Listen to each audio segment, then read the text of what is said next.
Hello everyone, today in this video I will show you how to fix live wallpaper not working in iPhone 16 Pro Max. So first of all, before watching this video, don't forget to subscribe the channel and also press the bell icon.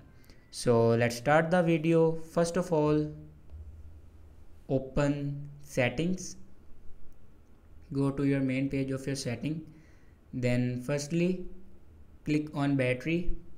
And if you turn on low power mode, then simply turn off low power mode. After turning off low power mode, then go back and here you can search reduce motion.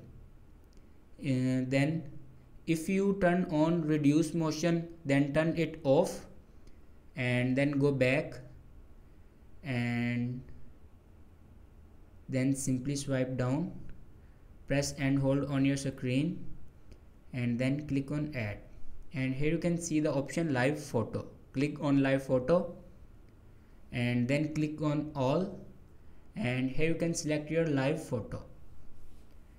And if your live photo is not selected here, then your motion selected here, your live photo wallpaper will be work properly.